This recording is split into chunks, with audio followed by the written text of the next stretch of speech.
अस्सलाम वालेकुम स्टूडेंट्स, मैं हूं मुस्तजाब हैदर, आपका फ़िज़िक्स टीचर। हम लोग पढ़ रहे हैं चैप्टर नंबर 11 और आज चैप्टर नंबर 11 का एक बहुत ही इम्पोर्टेंट आर्टिकल सीखने जा रहे हैं जो कि है Carnot engine and Carnot cycle and Carnot's theorem.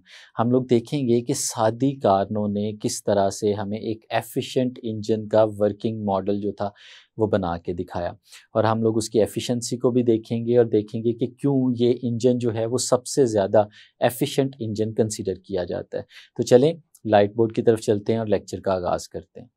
Students, Carnot engine and Carnot's theorem जो है इसको समझने से पहले हम लोग इसका थोड़ा सा इंट्रोडक्शन लेते हैं और फिर एक मॉडल लेंगे और उस मॉडल से इसे समझने की कोशिश करेंगे। स्टूडेंट्स, 1840 के अंदर सादी कार्नो ने ये एक साइकिल जो था प्रपोज किया। एक ऐसा साइकिल था जिसमें बताया गया कि हम एक ऐसा इंजन बना सकते हैं जिस इंजन की एफिशिएंसी से ज़्यादा एफिशिएंट कोई और इंजन बनाना पॉसिबल नहीं है। और फिर उसने उसका मैथमेटिकल मॉडल जो था वो भी दिया और हम एक छोटे से फिज़िकल मॉडल से उसे समझने की कोशिश भी करेंगे। और स्टूडेंट्स, ये जो इंजन था इसकी एफिशिएंसी बहुत अच्छी थी और उस एफिशिएंसी की जो बेसिक्स थी वो ये थी कि हम यहाँ पे एक combination of isothermal and adiabatic processes इस्तेमाल करते हैं और फिर इससे वर्क जो है वो जनरेट करवा लेते हैं। ये बेसिकली एक हीट इंजन है। जैसे कि हमें पता है कि एक हीट इंजन का बेसिक प्रिंसिपल ये होता है कि एक हॉट बॉडी होती है, एक कोल्ड बॉडी होती है और फिर एक वर्किंग सब्सटेंस होता है। तो हमारा जो वर्किंग सब्सटेंस होता है वो हॉट बॉडी में से हीट को एब्ज़ॉर्ब करता है और कोल्ड बॉडी की तरफ ट्रैवल करना शुरू करता है। और इस ट्रैवलिंग के दौरान बीच में से जो उसने हीट एब्ज़ॉर्ब की हुई है उसका कुछ हिस्सा वर्क के अंदर कन्वर्ट हो जाता है। ये हमारे हीट इंजन का बेसिक प्रिंसिपल है और यही प्रिंसिपल जो है हमारे कार्नो इंजन का भी है कि एक हॉट बॉडी में से हीट एब्ज़ॉर्ब होगी और कोल्ड बॉडी में रिलीज़ होगी और इनके डिफरेंस के बराबर हमें वर्क जो है वो मिल जाएगा। ये हम लोगों ने चीज़ जो है वो हीट इंजन के अंदर डिस्कस भी की हुई है इन डिटेल। तो स्टूडेंट्स, अब इसको एक इसी तरह के फिज़िकल मॉडल से समझने की कोशिश करते हैं। लेट्स सपोज स्टूडेंट्स, हमारे पास एक सिस्टम है जिस सिस्टम के अंदर गैस मौजूद है आइडियल और हम लोग 4 स्टेप्स चलेंगे और उन 4 स्टेप्स से एक साइकिल जनरेट होगा और फिर उस साइकिल से हम लोग देखेंगे कि किस तरह से हम लोग वर्क जो है वो ले सकते हैं। लेट्स सपोज स्टूडेंट्स, हम लोग एक सिस्टम लेते हैं। ये जो सबसे पहली फिगर आपको नज़र आ रही है स्टूडेंट्स, ये हमारे इस साइकिल का पहला स्टेप होगा। हम इसे नाम देते हैं स्टेप नंबर 1। ये स्टूडेंट्स हमारा पहला स्टेप है। हमारे पास एक सिस्टम है जिसके अंदर आइडियल गैस मौजूद है, एक कंटेनर, और उस कंटेनर पे ये जो आपको ग्रीनिश आउटसाइड और इसके मूवेबल पिस्टन के ऊपर नज़र आ रहा है, ये इंसुलेशन को रिप्रेजेंट कर रहा है। ये इंसुलेटेड है हमारा ये वाला हिस्सा, यानी यहाँ से ना हीट इसके अंदर एंटर हो सकती है ना हीट इसमें से बाहर निकल सकती है। और ये जो ऊपर पिस्टन हमें नज़र आ रहा है ये फ्रिक्शनलेस पिस्टन है, ये अपवर्ड और डाउनवर्ड डायरेक्शन के अंदर मूव कर सकता है। अब लेट्स सपोज स्टूडेंट्स, हम ये जो गैस इस वक्त इसके अंदर मौजूद है हम इसे एक्सपैंड होने देते हैं। जब ये एक्सपैंड होगी तो ये अपवर्ड डायरेक्शन में हमारे पिस्टन को मूव करवाएगी। किस वजह से? क्योंकि ये जो गैस यहाँ पे मौजूद है इस गैस के मॉलिक्यूल्स ने स्ट्राइक करना है और प्रेशर एक्सर्ट करना है, फोर्स लगानी है, और वो फोर्स इसकी वॉल्स पे भी लग रही है और पिस्टन के ऊपर भी लग रही है, लेकिन वॉल्स चूँकि फिक्स्ड हैं वो मूव नहीं कर सकती, लेकिन पिस्टन जो है वो अपवर्ड डायरेक्शन में मूव कर सकता है। और लेट्स सपोज स्टूडेंट्स, हमारा ये जो पिस्टन है ये स्लोली मूव करता जाता है और करते करते वो तकरीबन इस जगह पे पहुंच जाता है। ये इसकी पोजीशन हमने यहाँ तक लेट्स सपोज ऊपर की तरफ हमारी गैस ले गई। अब स्टूडेंट्स, हमें पता है कि जब गैस एक्सपैंड करती है तो उसका टेम्परेचर डिक्रीज़ हो जाता है और यहाँ पे भी ऐसे ही होगा। अगर हम इसे कुछ ना करें और इसी तरह से एक्सपैंड होने दें तो एक्सपेंशन की वजह से इसका टेम्परेचर डिक्रीज़ हो जाना है। लेकिन स्टूडेंट्स, कार्नो साइकिल के अंदर हम लोग ये चाहते हैं कि इसका टेम्परेचर डिक्रीज़ ना हो। यहाँ पे हम टेम्परेचर को कांस्टेंट रखना चाहते हैं। अब टेम्परेचर को कांस्टेंट रखने का एक मेथड ये है कि हम जितना इसका टेम्परेचर डिक्रीज़ हो रहा है उतनी ही इस सिस्टम के अंदर हीट एंटर करते जाएं, ताकि उस हीट की वजह से जो टेम्परेचर है दोबारा से इंक्रीज़ होना शुरू हो जाए। लेट्स सपोज स्टूडेंट्स, अब इस चीज़ को अचीव करने के लिए हम इसके नीचे ये जो आपको रेडिश हिस्सा नज़र आ रहा है, यहाँ पे एक हॉट बॉडी या HTR प्लेस कर देते हैं। ये स्टूडेंट्स हमारे पास यहाँ पे HTR यानी एक हॉट बॉडी है, हाई टेम्परेचर रेजरवायर है, HTR हाई टेम्परेचर रेजरवायर। और ये एक ऐसा सिस्टम होता है जिसके पास एक्सेस अमाउंट ऑफ हीट मौजूद होती है, और इससे कोई भी कोल्ड बॉडी अगर इन कांटेक्ट आए तो वो हीट उसमें ट्रांसफ़र हो सकती है। तो स्टूडेंट्स क्या होता है कि हमारे इस HTR में से हीट निकलती है और हमारे इस सिस्टम के अंदर ऐड होना शुरू हो जाती है। अब स्टूडेंट्स जो हीट इसके अंदर ऐड होगी, लेट्स सपोज उस हीट को हम लोग नाम दे देते हैं Q1 का, और ये वो हीट है, ये उतनी हीट है जो इसके अंदर ऐड हो रही है कि वो जो डिक्रीज इन टेम्परेचर हो रहा था ड्यू टू एक्सपेंशन, ये उसे बैलेंस करती है। एक चीज़ और जहन में रखनी है स्टूडेंट्स, ये जो एक्सपेंशन है ये हमने बहुत स्लो होने दी है। तो स्लो एक्सपेंशन का मतलब ये है कि बहुत आहिस्ता आहिस्ता इक्विलिब्रियम में रहते हुए हमारी गैस एक्सपैंड करेगी और उतनी ही हीट हमारे सिस्टम के अंदर एंटर होती जाएगी, और ओवरऑल जो है हमारे सिस्टम का टेम्परेचर चेंज नहीं होगा। ये कांस्टेंट टेम्परेचर पे ये काम हो रहा है, यानी ये जो एक्सपेंशन है ये एक आइसोथर्मल एक्सपेंशन है। हम लोग जानते हैं, हम उस प्रोसेस को आइसोथर्मल कहते हैं जिसमें टेम्परेचर में चेंज नहीं आता, और यहाँ पे हम लोगों ने टेम्परेचर में चेंज नहीं आने दिया, इसलिए ये एक्सपेंशन आइसोथर्मल एक्सपेंशन कहलाएगी। तो स्टूडेंट्स, अगर इस आइसोथर्मल एक्सपेंशन को हम लोग यहाँ पे in the form of graph represent करना चाहें, पहले हम इसे नाम दे देते हैं। ये फर्स्ट स्टेप है हमारा, आइसोथर्मल एक्सपेंशन। Isothermal expansion. तो स्टूडेंट्स, हम लोग जानते हैं कि यहाँ पे वॉल्यूम बढ़े और वॉल्यूम बढ़ने की वजह से प्रेशर डिक्रीज हो गया। तो अगर हम इसके प्रेशर और वॉल्यूम के दरमियान में कर्व बनाएं यहाँ पे, तो वो कर्व किस तरह की बनेगी? हम लोग जानते हैं कि वो जो कर्व है स्टूडेंट्स हमारे पास, वो कुछ इस फॉर्म में बनेगी। लेट्स सपोज ये इनिशियल वैल्यू थी हमारे पास, और इस इनिशियल वैल्यू पे हमारे पास जो गैस का वॉल्यूम था हम उसे V1 कह देते हैं, और यहाँ पे जो हमारा प्रेशर था उसे P1 का नाम दे देते हैं। तो स्टूडेंट्स, वॉल्यूम जो है वो डिक्रीज हो जाएगा, इंक्रीज हो जाएगा, और प्रेशर जो है वो डिक्रीज हो जाएगा, क्योंकि एक्सपेंशन की वजह से प्रेशर डिक्रीज होता है। तो हमारे पास जो कर्व बनेगी स्टूडेंट्स वो कुछ इस तरह से बनेगी। ये स्टूडेंट्स, लेट्स सपोज हम पॉइंट A से ट्रैवल करते करते पॉइंट B पे आ गए, और पॉइंट B पे जो हमारा वॉल्यूम है हम इसे V2 कह देते हैं, और इस वक्त जो हमारा प्रेशर है हम इसे P2 का नाम दे देते हैं। और स्टूडेंट्स, हमें पता है कि प्रेशर और वॉल्यूम के दरमियान अगर हम कर्व बनाएं सेम टेम्परेचर के ऊपर, टेम्परेचर चेंज किए बगैर, तो हम उस कर्व को नाम देते हैं आइसोथर्म का। तो स्टूडेंट्स, ये हमारे पास जो यहाँ पे बनी है ये आइसोथर्म है, आइसोथर्म। ये स्टूडेंट्स हमारे पास बन गई। अब स्टूडेंट्स, ये पहला स्टेप है, कार्नो साइकिल का पहला स्टेप है आइसोथर्मल एक्सपेंशन, जो यहाँ पे हम लोगों ने नाम लिख लिया। अब स्टूडेंट्स, यहाँ तक जब हम पहुँच जाते हैं, हमारा पिस्टन एक सर्टन लेवल पे हमारी गैस ने पुश करके पहुँचा दिया, तो जब ये यहाँ पे पहुँचता है टेम्परेचर यहाँ तक हम लोगों ने कांस्टेंट रखा हुआ था। अब इस जगह पे हम लोग क्या करते हैं, हम स्टूडेंट्स इस जगह पे इसके नीचे जो HTR रखा हुआ था हम इसे रिमूव कर देते हैं, और इस HTR की जगह ले लेता है हमारे पास एक इंसुलेटर, जैसे हमको सेकंड फिगर में नज़र आ रहा है। और ये जो सेकंड फिगर है यहाँ पे, ये हमारे पास स्टेप नंबर 2 है, स्टेप 2। अब इस स्टेप 2 में क्या होता है स्टूडेंट्स, हम लोगों ने HTR तो रिमूव कर दिया नीचे से, लेकिन गैस के मॉलिक्यूल्स के पास अभी भी एनर्जी मौजूद है। अभी भी वो गैस के मॉलिक्यूल्स क्या कर रहे होंगे कि हमारे इस पिस्टन को अपवर्ड डायरेक्शन में इस पे फोर्स लगा रहे होंगे, इसको ऊपर की तरफ पुश करने की कोशिश कर रहे होंगे।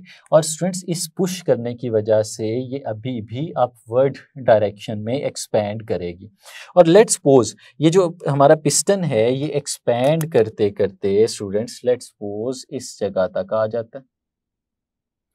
जब ये इस जगह तक पहुंच जाएगा और ये भी एक्सपेंशन हो जाएगी जैसे हमें यहाँ पे नज़र आई, लेकिन इस एक्सपेंशन के दौरान हमारा जो टेम्परेचर है वो चेंज हो जाएगा, टेम्परेचर कांस्टेंट नहीं रहेगा। ऊपर वाले केस में तो हम लोगों ने HTR प्लेस कर दिया था जिसने हीट दे के टेम्परेचर को कांस्टेंट रखा था। अब यहाँ पे टेम्परेचर जो है वो चेंज हो जाएगा, लेकिन इस पूरे केस के अंदर हीट जो है वो हमारे सिस्टम के अंदर एंटर नहीं हुई और हमारे सिस्टम से बाहर भी नहीं निकली। तो स्टूडेंट जिस केस में जिस प्रोसेस के अंदर हमारी हीट चेंज नहीं होती, हीट कांस्टेंट रहती है, हम उस प्रोसेस को नाम देते हैं एडियाबैटिक प्रोसेस। और यहाँ पे एक्सपेंशन हो रही है, तो फिर स्टूडेंट्स ये जो प्रोसेस हमारे पास है ये एडियाबैटिक एक्सपेंशन है।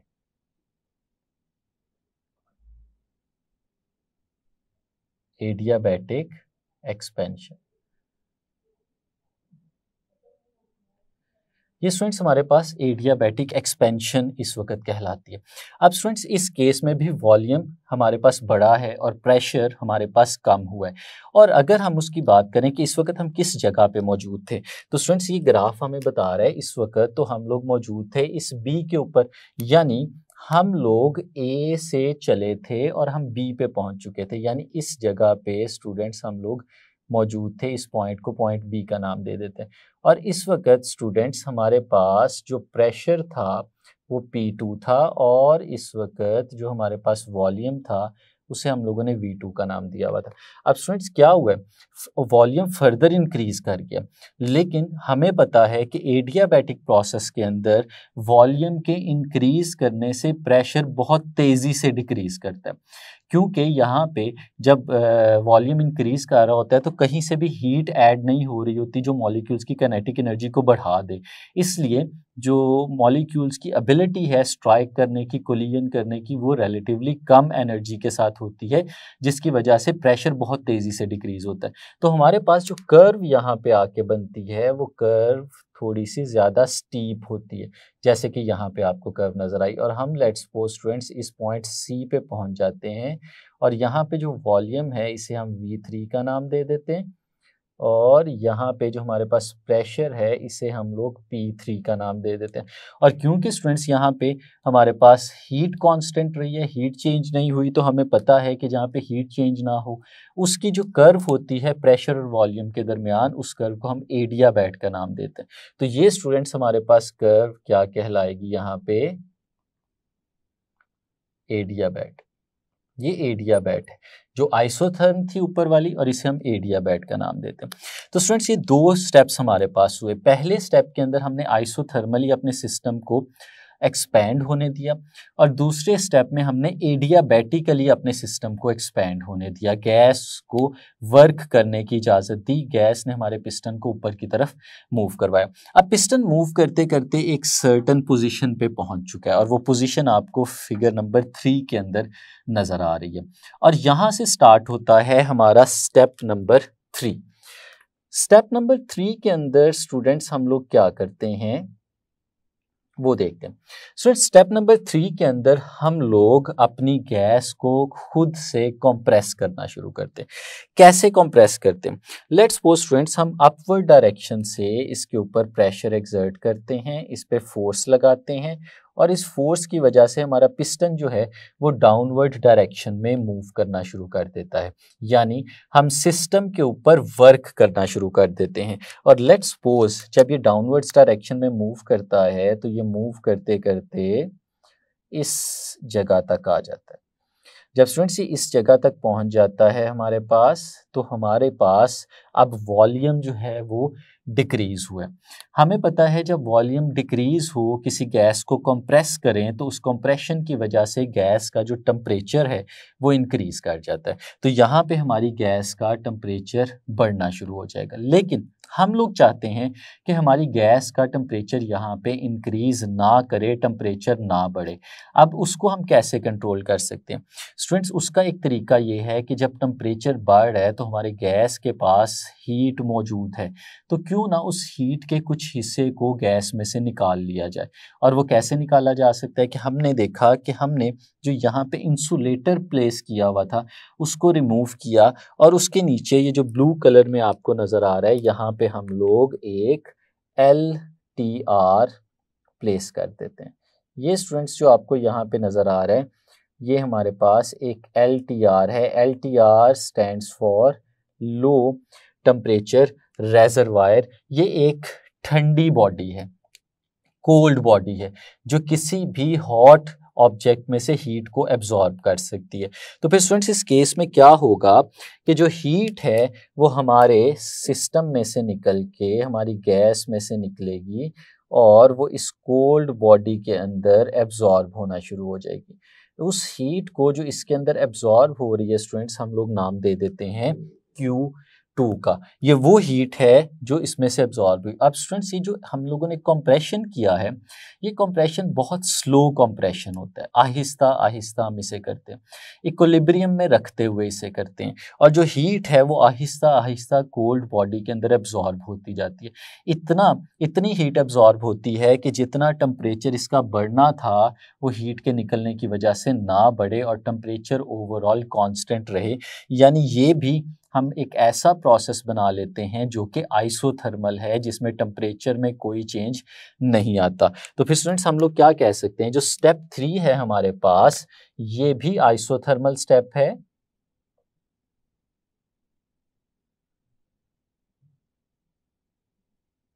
लेकिन ये है आइसोथर्मल कंप्रेशन।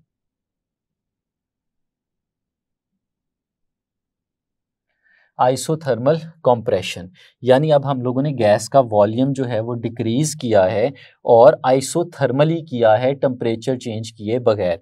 तो स्टूडेंट्स हमारी गैस किस जगह पे आ चुकी थी? हमारी गैस यहाँ पे इस जगह पे मौजूद थी जिसे हम लोगों ने C का नाम दिया हुआ। तो स्टूडेंट्स अब हमने उसका वॉल्यूम डिक्रीज किया है, और जब वॉल्यूम डिक्रीज होगा जाहिर सी बात है उसका प्रेशर इंक्रीज होना है, और फिर उस प्रेशर के इंक्रीज होने को अगर हम लोग देखें तो इस तरफ हम जाएंगे तो वॉल्यूम डिक्रीज होता जाता है और प्रेशर इंक्रीज होता जाता है। अब स्टूडेंट्स अगर हम इस जगह पे मौजूद थे जहाँ पे हमने वॉल्यूम को V3 कहा हुआ था, तो इस जगह पे हमारे पास जो वॉल्यूम है उसे हम लोग नाम दे देते हैं V4 का, और इस जगह पे स्टूडेंट्स अगर हमारे पास जो प्रेशर था उसे हम लोगों ने P3 कहा हुआ था, तो यहाँ पे अगर हम लोग पहुँच जाते हैं तो हम इसे नाम दे देते हैं प्रेशर P4 का। तो ये स्टूडेंट्स एक दफ़ा फिर हमारे पास क्या बन जाती है, एक आइसोथर्म बन जाती है। ये भी कांस्टेंट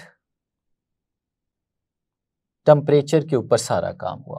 अब स्टूडेंट्स एक काम और करते हैं, हम लोगों ने थर्ड स्टेप के अंदर उसका वॉल्यूम डिक्रीज किया था, फोर्थ स्टेप के अंदर भी यही काम करते हैं, हम उसका वॉल्यूम जो है वो फर्दर डिक्रीज करते हैं, ऊपर से फोर्स अप्लाई करते हैं और फोर्स के अप्लाई करने से उसका वॉल्यूम जो है वो डिक्रीज करते हैं।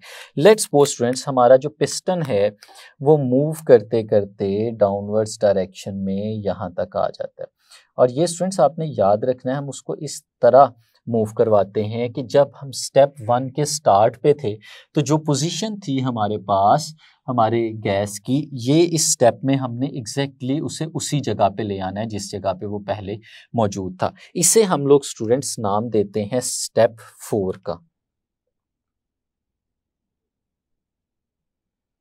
Step number 4। लेकिन इस स्टेप नंबर 4 में अगर आप देखें तो हम लोगों ने कोल्ड बॉडी या लो टेम्परेचर रेजरवायर वो रिमूव कर दिया हुआ है, और उसकी जगह पे हम लोगों ने एक इंसुलेटर प्लेस कर दिया, यानी ना तो इस सिस्टम में इस वक्त हीट एंटर हो सकती है और ना ही इस सिस्टम में से इस वक्त हीट जो है वो बाहर निकल सकती है, बल्कि हीट जो है वो कांस्टेंट रहेगी। तो स्टूडेंट्स ये फिर से क्या है, ये एक कंप्रेशन है, लेकिन इस कंप्रेशन को हम लोगों ने एडियाबैटिकली किया है, हमने इसका टेम्परेचर तो चेंज होने दिया है लेकिन हमने इसकी हीट को चेंज नहीं होने दिया। तो फिर हम लोग क्या लिख सकते हैं स्टूडेंट्स, ये जो फोर्थ स्टेप है हमारे पास, ये है हमारे पास एडियाबैटिक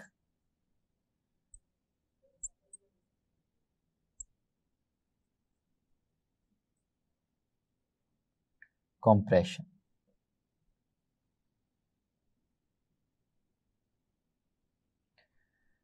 और स्टूडेंट्स इस वक्त हम लोग किस जगह पे पहुंच चुके थे, हम लोग जा चुके थे इस पॉइंट के ऊपर, जिस पॉइंट पे हमारे पास ये मौजूद था। अगर हम इसको लेबल करें तो हमने इस पॉइंट को सी कहा था। लेट्स सपोज हम लोग यहाँ पे पॉइंट डी तक आ चुके थे। तो स्टूडेंट्स अब हमारे पास एडियाबैटिक कंप्रेशन हुई है, यानी वॉल्यूम डिक्रीज हुआ और प्रेशर इंक्रीज हुआ। लेट्स सपोज हम इस पॉइंट डी से चल के वापस पॉइंट ए तक आ चुके हैं। अब स्टूडेंट्स इस जगह पे भी हम लोगों ने प्रेशर और इस जगह पे भी हम लोगों ने वॉल्यूम, इन दोनों चीज़ों को देखना है कि यहाँ पे स्टूडेंट्स अगर हमारे पास वॉल्यूम V4 था तो अब हम लोग V4 से दोबारा वापस आ गए हैं V1 पे, और जो प्रेशर था वो P4 था और P4 से हम लोग दोबारा वापस आ गए हैं P1 पे, यानी जिस जगह पे हम लोग, जहाँ से हम लोगों ने चलना शुरू किया था, हम एग्जैक्टली उसी जगह पे वापस आ गए हैं। हमारा वर्किंग सब्सटेंस एग्जैक्टली उस स्टेट में, उस कंडीशन में मौजूद है जिस कंडीशन में हम लोगों ने ये सारा प्रोसेस जो था वो स्टार्ट किया था।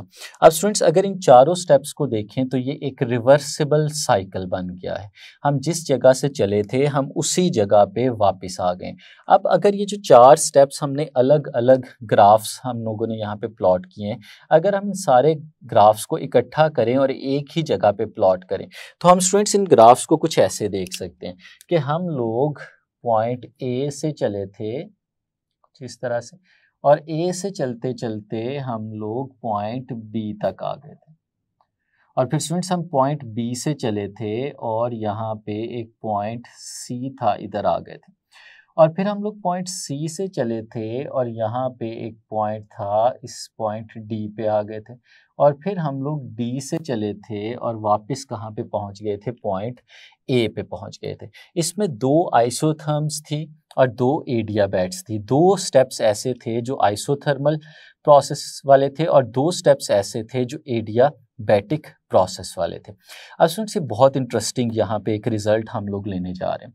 स्टूडेंट्स एक स्टेप इसका ऐसे था जिसमें हीट एब्जॉर्ब हुई और एक स्टेप ऐसा था जिसमें हीट रिलीज हुई। अगर मैं आपसे कहूं कि इन दोनों का डिफरेंस कितना है तो हम लोगों को पता है कि Q1 हीट एब्जॉर्ब हुई और Q2 हीट जो है वो सिस्टम में वापस रिलीज हुई। और हम लोगों ने हीट इंजन में ये बात सीखी थी कि हमारे पास जो वर्क होता है वो वर्क इन दोनों के डिफरेंस के बराबर होता है, यानी कितना वर्क हम लोगों ने यहाँ पे हासिल किया।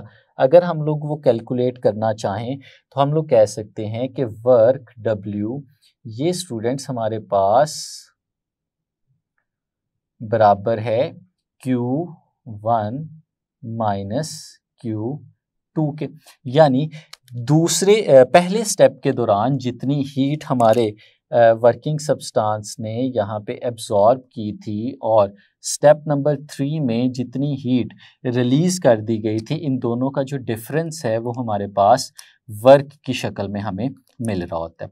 ये स्टूडेंट्स आउटपुट वर्क है हमारे पास। और अगर हम लोग इनपुट एनर्जी की बात करें तो कितनी एनर्जी है जो हम लोगों ने इसके अंदर इनपुट की है, तो एनर्जी तो हम लोगों ने इन चार स्टेप्स में से एक दफ़ा दी है जो Q1 की शक्ल में दी थी। Q1 वो एनर्जी थी जो हमने प्रोवाइड की थी। तो अगर हम यहाँ पे लिखना चाहें कि इनपुट एनर्जी कितनी है,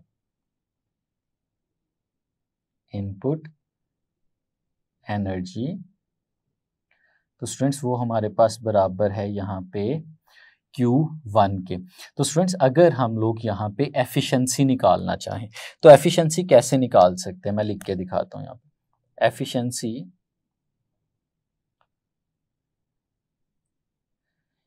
ईटा के साथ रिप्रेजेंट करते हैं और ये किसके बराबर होती है, आउटपुट वर्क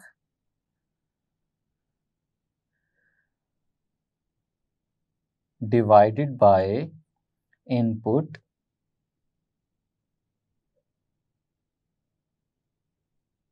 एनर्जी।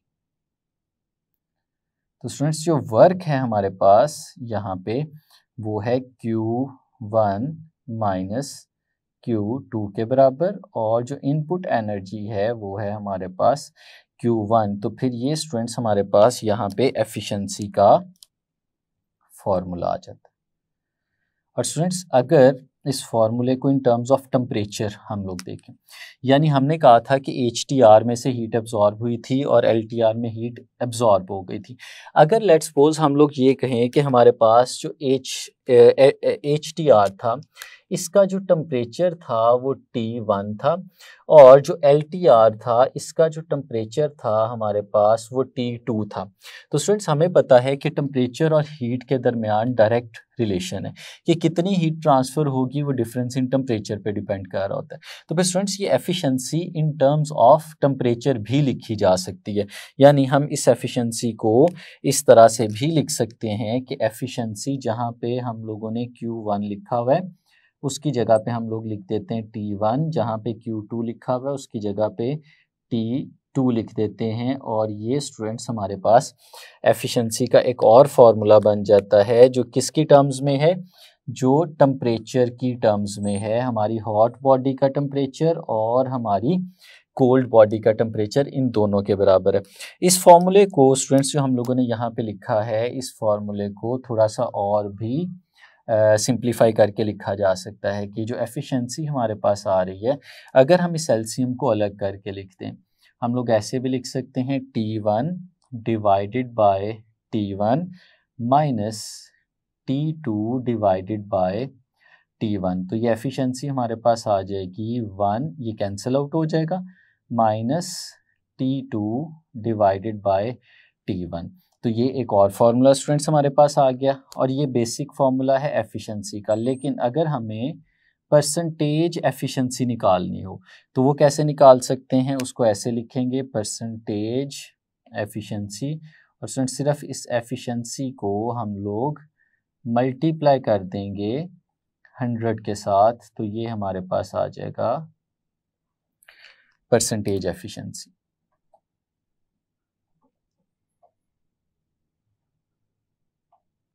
ये हमारे पास आ जाएगी परसेंटेज एफिशिएंसी, और इसको इन टर्म्स ऑफ Q भी लिख सकते हैं, यानी ऐसे भी लिख सकते हैं कि परसेंटेज एफिशिएंसी जो है हमारे पास वो है 1 minus Q2 divided by Q1 multiplied by 100।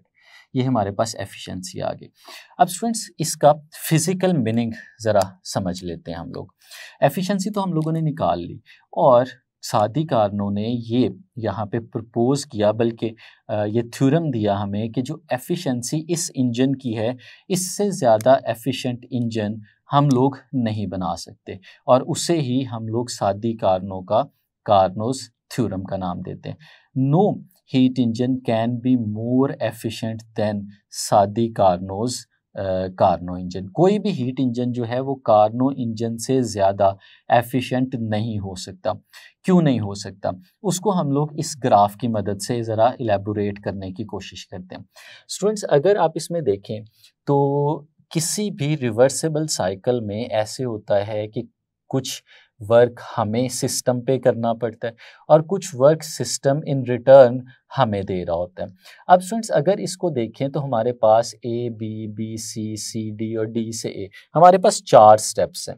मैं इनको नाम देता हूँ। ये हमारा फर्स्ट स्टेप था, ये हमारा सेकंड स्टेप था, ये हमारा थर्ड स्टेप था, और ये हमारा फोर्थ स्टेप था। स्टूडेंट्स अगर हम इस फिगर को देखें तो 2 स्टेप्स ऐसे हैं जिन स्टेप्स में हमारे सिस्टम ने वर्क किया था, और 2 स्टेप्स ऐसे हैं जिसमें हमने सिस्टम पे वर्क किया था। अगर उनको देखें तो पहले 2 स्टेप्स ऐसे हैं जिसमें सिस्टम ने पिस्टन को मूव किया और ऊपर की तरफ लेके गया। ये 2 ऐसे स्टेप्स हैं जिसमें सिस्टम ने वर्क किया हुआ है। और फिर नीचे वाले 2 स्टेप्स देखें, ये 2 स्टेप्स ऐसे हैं जिसमें हमने सिस्टम पे वर्क किया, हमने कंप्रेशन की और गैस का वॉल्यूम डिक्रीज कराने की कोशिश की। यानी 2 स्टेप्स में सिस्टम ने वर्क किया और 2 स्टेप्स में हमने सिस्टम पे वर्क किया।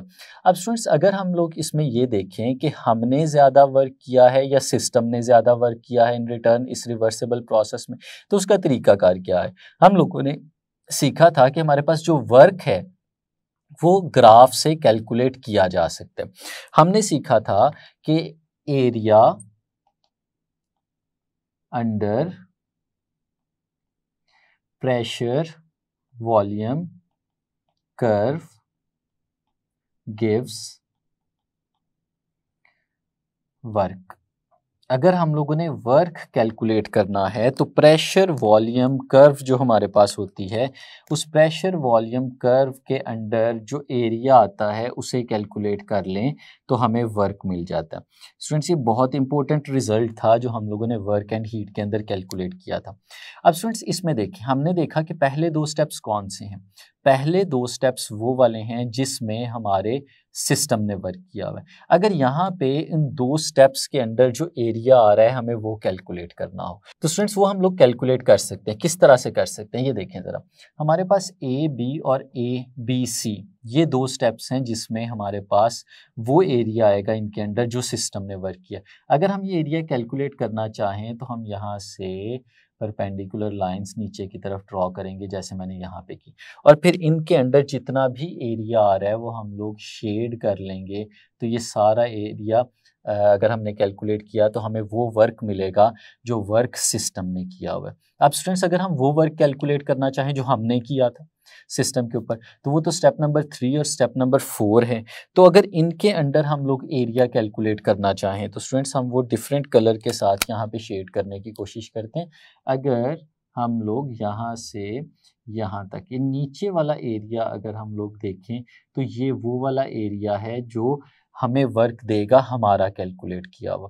तो स्टूडेंट्स, अगर आप गौर से देखें तो इसके अंदर, इस फिगर के अंदर जो सिस्टम ने वर्क किया है वो एरिया जो है वो ज़्यादा है, और जो हमने इन रिटर्न वर्क किया था वो वाला एरिया हमें रिलेटिवली कम नज़र आ रहा है। तो स्टूडेंट्स, ये तो बड़ी इंटरेस्टिंग सी चीज़ हो गई। यानी जो वर्क हमने किया सिस्टम पे वो कम था, और इन रिटर्न जो सिस्टम ने हमें वर्क दिया वो वर्क जो था वो ज़्यादा था। तो इसका मतलब ये हुआ कि हमारी एफिशिएंसी तो बहुत अच्छी हो जानी चाहिए। ये 4 स्टेप्स का कमाल है। अगर हम इन 4 स्टेप्स के अंदर वो वर्क निकालना चाहें जो नेट वर्क है, नेटवर्क यानी नेटवर्क का मतलब वो वाला वर्क जो हमें ऑन एवरेज मिल रहा है अपने वर्क को निकाल के, तो स्टूडेंट्स वो वाला वर्क इन दोनों वर्क्स के डिफरेंस के बराबर होगा। तो इन दोनों वर्क्स का जो डिफरेंस है, अगर हम ऊपर वाली और नीचे वाली फिगर्स के डिफरेंस की बात करें तो फिर स्टूडेंट्स ये जो कर्व, ये जो साइक्लिक कर्व बनी है, अगर इसके अंदर वाले सारे एरिया की हम लोग बात करें तो ये वो एरिया है, ये वो एक्स्ट्रा वर्क है या ये वो नेट वर्क है जो हमें सिस्टम दे रहा है। तो स्टूडेंट्स, इसकी वजह से ये बहुत ज़्यादा एफिशिएंट हो जाता है। इसको एक एग्जांपल से हम लोग ऐसे भी समझ सकते हैं। लेट्स सपोज स्टूडेंट्स, हम लोगों ने ये 4 स्टेप में प्रोसेस किया, हम इसको 4 स्टेप्स में नहीं करते। फॉर एग्जाम्पल, ये हमारे पास वॉल्यूम था, ये हमारे पास प्रेशर था। हम इनिशियली किस जगह पे मौजूद थे? हम इनिशियली ए के ऊपर मौजूद थे। हम क्या करते हैं? हम अपने सिस्टम को आइसोथर्मली एक्सपेंड करते हैं, और आइसोथर्मल एक्सपेंशन के बाद हम उसको यहाँ पे ले जाते हैं, ए से बी तक आ गए। ये आइसोथर्मल एक्सपेंशन हुई है, जो पहला स्टेप था हमारा। लेट्स सपोज ये पहला स्टेप है। अब अगर इसके अंडर मैं वर्क कैलकुलेट करना चाहूँ कि इस स्टेप में हमारे सिस्टम ने कितना वर्क किया, तो जाहिर सी बात है स्टूडेंट्स, हम लोग क्या करेंगे, यहाँ से परपेंडिकुलर नीचे की तरफ ड्रॉ करेंगे, और जो एरिया इस कर्व के अंडर आ जाएगा वो वर्क को रिप्रेजेंट कर रहा होगा। अब इमेजिन करें हम लोग क्या करते हैं, हम लोग कंप्रेशन करते हैं, बी से वापिस ए तक आते हैं और आइसोथर्मली ही वापिस आते हैं। मैंने बीच में से ये स्टेप जो था सेकंड, इसको रिमूव कर दिया। हमने आइसोथर्मल एक्सपेंड होने दिया, अब हम आइसोथर्मली उसे कंप्रेस कर रहे हैं। अब आइसोथर्मली कंप्रेस करने में बी से वापस हम लोग चलना शुरू करते हैं और हम ए पे आ जाते हैं। अब बी से ए पे आए तो ये आइसोथर्मल हमारे पास कंप्रेशन हो जाएगी, जो हमारा स्टेप नंबर 3 था। यानी हम लोगों ने स्टेप नंबर 2 और स्टेप नंबर 4 को बीच में से रिमूव कर दिया। अब स्टूडेंट्स, बी से ए तक आएँ और मैं आपसे कहूँ कि फिर अब इस कर्व के अंडर एरिया निकालें कितना आता है, तो कर्व तो सेम है। एक दफ़ा हम ए से बी पे जा रहे थे और एक दफ़ा बी से ए पे आ रहे थे, दोनों कर्व्स के अंडर जो एरिया आएगा वो सेम है। यानी आइसोथर्मल कंप्रेशन और आइसोथर्मल एक्सपेंशन जो यहाँ पे हुई है, दोनों में एक जितना एरिया है। यानी जितना वर्क हमने सिस्टम पे किया था उसे वापस लेके आने के लिए सिस्टम ने एक्सपैंड होने के दौरान उतना ही वर्क हमें रिटर्न भी कर दिया। तो स्टूडेंट्स, इसमें हमें नेट वर्क जो है वो 0 मिल रहा होगा। लेकिन इस केस में ऐसा नहीं हो रहा। ये जो 2 स्टेप्स हमने इसके अंदर ऐड किए हैं, इन 2 स्टेप्स की एडिशन की वजह से क्या हुआ है कि जितना वर्क सिस्टम ने हमें दिया, हमने उससे कम वर्क और थोड़ी सी हीट ऐड करके सिस्टम को वापस उसकी इनिशियल स्टेट पे ले आए। इस वजह से इन 2 स्टेप्स की एडिशन होने की वजह से हमारे पास ये जो सिस्टम बनता है, ये जो साइकिल बनता है, ये बहुत ज़्यादा एफिशिएंट साइकिल बन जाता है। इसी वजह से सादी कार्नो ने यहाँ पे जो दावा किया था कि कोई भी हीट इंजन कार्नो इंजन से ज़्यादा एफिशिएंट नहीं हो सकता, वो बिल्कुल ट्रू है। और उसकी स्टेटमेंट हम लोग यहाँ पे लिखते हैं, no heat engine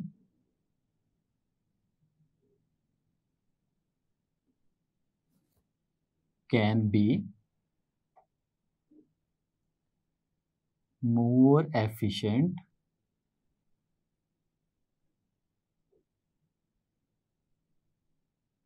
than a Carnot engine operating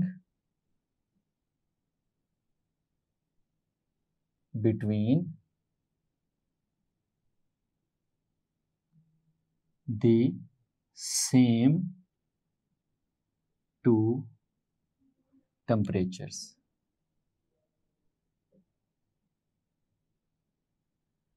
कोई भी इंजन जो है वो कार्नो इंजन से ज़्यादा एफिशिएंट नहीं हो सकता अगर हम लोग सेम 2 टेम्परेचर्स के दरमियान उनको ऑपरेट करवा रहे हो। यानी कोई से 2 इंजन ले लें, एक कार्नो इंजन और कोई सा दूसरा इंजन ले लें, और उनकी जो हॉट बॉडीज़ और कूल बॉडीज़ के टेम्परेचर हैं वो सेम रख के अगर हम उनकी एफिशिएंसी देखें तो वो एफिशिएंसी हमेशा कार्नो इंजन की ज़्यादा होगी as compare to other engine. और स्टूडेंट्स एक चीज़ यहाँ पे और बीच में ऐड होती है, वो क्या है कि हमारे पास जो एफिशिएंसी है अगर हम उसे देखें तो वो सिर्फ और सिर्फ टेम्परेचर्स पे डिपेंड कर रही है।